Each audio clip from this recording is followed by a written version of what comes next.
Above it all, untouchable, a new animal. This is how legends are made.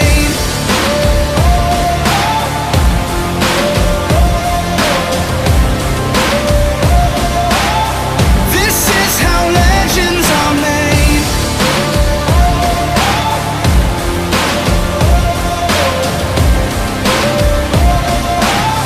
This is how legends are made. Hey guys, what's going on? I'm Jeremy LaRose. Welcome to another week of LSH Live. We're back home with Peanut. I know it's been a long time since we featured her in the videos. Wanted to touch base with you guys on some problems that we ran into, some holes that we kind of figured out with our own horses, and help you guys kind of avoid rolling into those same problems that with your own horses, right? So we ride into our holes and we kind of work our way out, and that's how we're able to help you guys. One of the holes that we rolled into with this horse was that we were taking her head, right? We talk about how horses start out super stiff. They start out super straight in their body. They don't give their hips up. They don't give their faces up. They don't give their body up at all. What we do then is we start rolling them around. So we want to get these horses soft and supple everywhere in every part of their body, right? So anytime I apply pressure, I go to rub or roll this horse around. She'll give her parts and pieces up. So we have a lot of control, and that's great. We want to have all this body control. We go to move our horses around. But that being said, when we go to put these horses back together, you don't need a lot of shape in your horse, and certainly not as much as you might think or you might have heard in the past to go down the rail. Okay, so we take a lot of time teaching these horses how to give their parts and pieces up just so that we can enhance their natural ability, their natural talent. But when we go to put them back together, they have to ride pretty straight. One of the biggest clues that you guys are gonna have, and this is gonna be key when you ride your horses, when you look straight down, there's a couple things that we pay attention to. One is this muscle right here, okay? So when I look down, I see this big muscle right here. I'll turn her sideways so you can see. We talk a lot about that muscle right there. I want this part of her neck to be level or down. Okay, I don't want that piece to be up because that's gonna push her shoulders down. It's gonna lock her withers and her knees down there. She's gonna have to pick her knees up or her head and neck in order to do her job properly. So paying attention to this piece right here is gonna be huge. I don't necessarily watch what happens right here. That's gonna get you in trouble. Paying attention to that will get you in trouble because that can be down and this still be up. Okay, so we're riding in a medium twist snaffle today with a short training fork. We wanna have a little bit of leverage to add the and down to all of our words when we go to work. So we're adding the phrase, give me your chin and keep your neck down. That's kind of what I think of the training fork as, a little bit added leverage. It adds the words and down to every time I go to my hand and I ask her a question out of her face. So see how I can drop her in right here? I can bring her jaw up to me, but this piece stays locked in. We're gonna talk about that a lot when we go ride over these next couple weeks, how this horse got to give her face. She's gotta be able to be soft right here. She can't be pushing and leaning all over me. If my horse makes me close my hands, I have to stop, I have to back up, I gotta reset those shoulders. And that was one of the big things that we kind of ignored on this horse was her shoulders. And because of that, her face was so heavy in our hands. It was no good to us. So when they get super heavy in their face, 99% of the time, I would say it's these shoulders falling down. If they'll hold their shoulders up and they'll stay back here, their face will be super soft in your hands and be really easy to get. The other thing that we pay a lot of attention to are their ears, okay? And it's something that you might not think about when you're riding. You gotta look at these two ears. If these ears are offset, if their ears are twisted, so if I come at you, if I'm looking straight down my horse's neck and her ears are twisted, so like this, where she's got her left ear higher than her right ear, she's twisting her head. Okay, so think about yourself at home when you're watching this video. If you twist your head, what does that do to your shoulder, your outside shoulder? If I twist my head this way and I drop my right ear, my right shoulder's going down. You can see that and imagine that in yourselves while you sit there. If you twist your head, you're gonna drop this shoulder. So if you're loping down the rail and you're picking up your inside rein, you think you're doing a good job of standing your shoulders up, but you're dumping this one down, you're causing a lot of problems. And that leads to what we talked about before, especially what we ran into on this one, where this outside front at a lope is stepping way out here or over here, and you're running into big problems on this side. You're getting a lot of kink in your horse's body. You're gonna short stride this leg and long stride this one, okay? So watch those horses' ears. If they'll twist when you pick up these reins, you're gonna be in trouble. And a lot of times that comes from picking up unevenly. So if I pick up one rein and not the other, if I don't balance those pressures out, knowing that I have both shoulders in my hands, my horse is gonna twist her head, and I'm gonna run into a lot of issues. Okay, the third thing that we look at from here forward is their face. If I can see a lot of their cheek, See how I can see like this part of her face, okay? If I can see her cheek, so this part past her neck, I'm running into problems. I'm putting a bend in their neck like this and I'm bowing them out.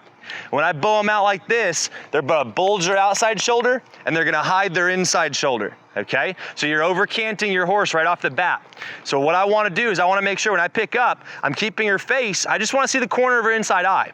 Right there, that's in line with her body. That's asking her poll to flex like this, straight up and down. I don't need her poll to flex sideways. Anytime they start getting like this, and they start twisting their head, my reins are gonna swing. It's gonna be an unpleasant picture when it goes down the rail, okay? So pay attention to those three things. We watch right here, we watch their ears to make sure they're level, and we watch their face. That's a big, big tip right there in just a short period. Those are problems that I ran into after 12 years of doing this, okay? So we talk about fine-tuning these horses, and we're trying to find these balance points, so I wanna make sure I'm getting these horses as balanced and as square as possible. Right there is square in my hands. I just see like that much of her face. I don't wanna see this much. I don't wanna see her whole cheek next to me like this. If I'm putting this much bend in my horse, I'm probably in trouble when it's time to go straight, okay? So when we talk about trying to get this horse close to the show pen, I'm gonna make myself more problems than I'm solving by taking that head and neck a long way away from straight. Remember, the reason why we break this head and neck loose this way in the first place is to get this piece moving. Once I have this piece unlocked and that horse travels with this piece down, then it's time to keep their head and neck fairly straight in front of them and start working right here. See how I make her flex or pull and she's really soft right there. Okay, so we talk about like our indirect turns and stuff. I'm gonna lock my outside rein. I'm gonna ask her to flex her pull right up in there rather than bending her a long way out of the way, okay? If I dump this rein, now I'm gonna twist my ears, I'm gonna be in big trouble. This leg is gonna step out here. My right front leg is now gonna start stepping out wide and she's gonna walk this circle way out here. Well, that does the opposite of what I want, okay? So that's not doing what I'm trying to get that indirect turn to do, which is shift her weight onto her back end. I need her to load her back in, break in half in the middle when my foot comes in, give me her body. I want this to be fluid, all right? See how she's moving across here pretty swiftly? She's real fluid, she's real smooth through those steps. What we want is we want this leg to step back, this leg to cross in front. So I'm loading my back end. Notice how I'm not spurring my leg, I'm not raking this foot, I'm not kicking her, I'm not dragging her across with my hands. That's huge because I see a lot of people try to force that maneuver down their horse's throat right here. If you get your hands over here and you start dragging that horse through there, you're gonna invite this leg to step out and wide. Because anytime I take the pressure away from this rein, I let this rein hang out here, she's got all the room in the world to step out over there and it's gonna cause me a lot of problems. So I wanna pick that rein up, I wanna make the wall on the outside, ask her to give her pull right here and have the turn come purely out of my foot. See how my hands are straight in the middle? I'll stop when I'm facing you, you can see that. My reins are straight in front of this horse. Didn't change my hands at all. The turn comes out of my foot. The flexibility comes out of my foot, okay? Well, I don't want you to go over here and take that rein way across their neck because you're gonna invite a lot of issues. Get square, ask this horse to give her face square right here, and just let her tell you how many more of these she needs to do. If she leans all over your hands like this horse tends to do when I turn to the left, she gets heavy in my hands. What that means is she's trying to get long and flat in her shoulders through the turn. The turn isn't doing what I want it to do. Okay, so when we go to and we get in that situation, if my horse gets heavy in my hands through my indirect turn, so if I'm right here and I'm staying really soft and I'm asking for her face, if she were to pull in my hands, and she has and she will throughout this ride, then I'm gonna back right here, give me your shoulders, and then turn again. So I'll lock that pressure, I'll say give me your shoulders again, and I'll let her tell me where she wants to go. If she's really heavy in my hands, I've got to back and turn again. Get her weight distributed back to her back end and turn again, because what she's done is she's kind of figured out and gotten wise to the turn. And what I mean by that is she's figured out that halfway through the turn or a quarter way through the turn or whatever it may be, I'm gonna shift my weight back onto my front end. Well, if you were to go to quarter turn and then lope off, like we've talked about in some of our other videos, you've started from your weight on your front end. So your horse is gonna pop up her front legs and jump into the lope off because that's where all her weight is, okay? So keep that in mind when you're turning. Anytime, at any point in this ride, if she gets heavy in my hands, I have to wiggle and back up. So here I'll just give her a little left-right shuffle, ask her to get off my hands. See how much more fluid that is right there? But she's not pulling on my hands at all through that turn. So I'm letting her fluidity tell me that she knows where her legs are supposed to go, and she's got her weight in the right spot to do that. And those are the two things you're trying to create. One, you show her where to put her weight by backing and turning. And two, you teach her why she's got to keep her weight back there by doing the maneuver over again, right? I'm not going to dictate to her where she puts her feet, and that's what this does right here. When I get across here and I start leaning through that and forcing that maneuver, I'm dictating to her where she's got to put her feet. And I'm going to run into problems when I go to lope and I ask her to do it on her own from there, okay? So we'll ask for her shoulders, I'll hold, left, right, left, right, left, right. You should have seen me do a lot of that on the horses in the video, right? So if you've been going by and following our clinics that we've been doing, we just got back from the clinic in Minnesota. We're gonna go to Battle Creek here next weekend. I think we go to Canada in next month. So we're going to Canada for quite a while. So we should have lots of footage from that, but we're really focusing on how these horses back up. So see, I'm applying pressure here. I'm asking for her shoulders, she's not giving them. I'm gonna stay here till she unlocks her shoulders. So I've got pressure on there. I'm saying don't push forward there. Don't push forward in that pressure. Now I'll go left, right, left, right, left, right, left, right, and ask her to give her face to her backup. Something very basic, something we've worked on her whole life, right? Whoa. We've worked her entire life on making sure she backs well, and we still have work to do.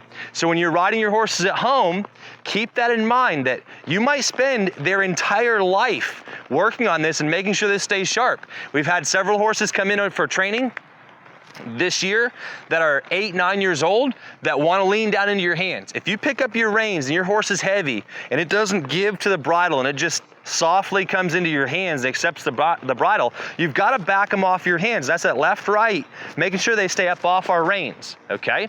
So can't forget about that when you're going to work. They've got to stay up off our hands. So I want her to turn here. There's a little indirect turn, got pressure on this rein right here, my right rein turning right, so she can't step long with that right front leg, and I'm asking her to turn. From there, I go to my lope off.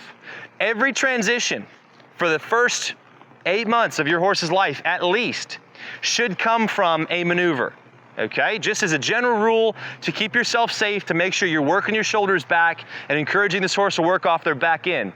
Every single lope transition that you do should start from a maneuver, all right? I'll say that again. From the minute you start training your horse, if you would commit to doing a transition into every single lope off for the first 8 months, you will have a better horse in the end. You'll have a horse that works off their back end. I guarantee you'll have more lift. I guarantee you'll go slower. I guarantee you'll be more balanced, okay? But the difference is I'm not gonna just come from here, back my horse up and trot off and be like, okay, this feels pretty good, and then come around and be like, all right, I'm gonna lope now. See how she jumped into that transition? That right there, that jumping into my transition causes a lot of issues down the road. I can't have her jumping into the transitions. I've got to give her time to set up, think about the maneuver, and start from her back end. So every lope off that I'm going to do is going to start from this, back, shift your weight onto your butt, get your shoulders up and back, make sure you're soft in my hands. Now let's lope. Let's think. Outside rein up. Making a wall on the outside, good. And lope around. Wall on the outside to make my turn. Break in half on the inside, lope straight. I like it. Very happy with that in this horse right now. Okay, so come around, outside rein up, outside shoulder follows real nice. She comes up and around, straight. Very good. Ooh. Nice lope right there, very soft. For a horse that has a big engine like this one, that has taken a long, long time to get soft, to teach her to keep her shoulders back because she's got so much power back here, that has been a challenge to get her where she'll hold herself up going slow. We still have a lot of work to do on our right lead, and that's why we haven't shown this horse yet. She's told us, I have more work to do to where I understand I gotta keep this leg back and keep this one striding. My left lead is fairly close to the show pen, but my right lead's got a little ways to go, so we're working on getting her to understand she's gotta keep her shoulders up to me right here. So this is left rein solid, right rein works, right leg on, doing my indirect turn. Letting her kind of take her time, figure it out, come here, outside rein makes a wall, inside rein asks for her chin to be soft, lope up into that. Really like her taking her time through that lope off, very nice, very good. Outside rein comes up and around, outside shoulder should follow. come around. She's shaking her head a little bit here, so I'm gonna do that again. We're gonna come back, we're gonna back up, come around. She's not quite focused on my maneuver. She's kind of worried about the flies. So I'm gonna say, hey, let's set back onto our butt. Let's come around. Outside rein makes the wall. Inside rein, ask her to be soft on the inside. Nice lope off again. Set her down, let her do it herself. I'm not gonna be as happy with this lope as I was before. And that's okay. I'm not as happy with that lead as I am my left lead, but I've got to let her practice. So I'm coming through and I'm saying, hey, let's come right here. Let's practice this. Get straight. Stay between my hands and my feet. Ooh. Good. We'll turn again. Stay between my hands and my feet. Very nice. Need her to lope straight ahead. Ooh. I'll come down to the end of the arena and come at you so you can see I do not have that much shape in my horse. So I'm preparing this horse to understand how to go down the rail. So I'll come down here, ask for my horse to be soft in her face. Good. Ask. There she came up, I'll shuffle. Out, ask. There she followed me up, I'll shuffle. Woo. Stop. Back. Do you give me your shoulders? Left, right, get soft. Good. Out. Very good. Reward. When I go to set this horse up down the rail and I come straight at you, all I'm looking for is slightly over with her hip. I don't need this hip to be way over here. And if I start doing this with my horse, in order to go straight with my hip this far over, my tendency is going to be to bring her head right here. Okay? When my head is right here, I can see a lot of her face on this side. And I'm putting a bunch of bulge and a bunch of weight right here. Not back here where it belongs, but right up here underneath her neck. She's gonna have to use her neck to lope around, and she's gonna have to kink up her body. When I get this hock this far over, this leg's gonna start getting messed up. Guaranteed. These two legs are connected when she lopes, right? So this leg, when it's this far over here, not underneath her midline, is gonna run into trouble on this outside. Okay? So what I've got to do then is I've got to make sure when we're walking her up into her face, I'm keeping everything straight right here. That's a way of horses getting out of the maneuver, and whether we've overtrained that or we've created that hip coming too far to the inside by being stronger on this left side than the right side, we create horses that want to overcant really hard. I don't need that hip to be any further than this, so I'll square this back up on this left side or this right side and say, hey, let's stand this hip up and get back underneath of us right here. If it helps to have someone on the ground in front of you telling you whether you're in good position or not, we use that here at home. Macy will walk backwards in front of me. She'll tell me I'm doing a good job. We'll use these videos and kind of identify if we're doing a good job. And remember, the big thing about this is that we're trying to get our legs to fly straight, okay? We're trying to get these legs to fly straight ahead of you. A lot of people can get a hip over.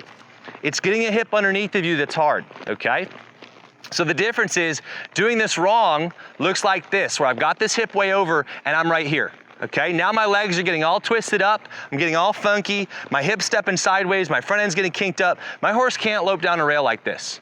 Okay, this is a C, right? This is her body in a C. I don't need her body traveling like this.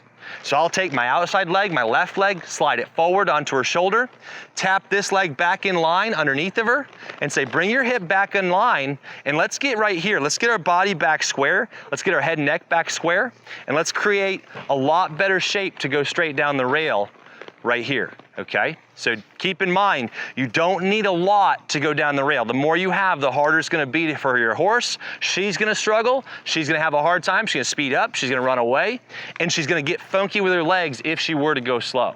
Okay, so we're gonna talk a lot about that in the coming videos. Thank you so much for tuning in today, guys. I hope those quick little tips help you. I'm gonna show you how we straighten this horse out and what this lope looks like and how we improved so much, because we're gonna put clips of this horse before and after, because that right lead is a dramatic difference. Okay, thanks so much for tuning in today, guys. We'll see you in the next video.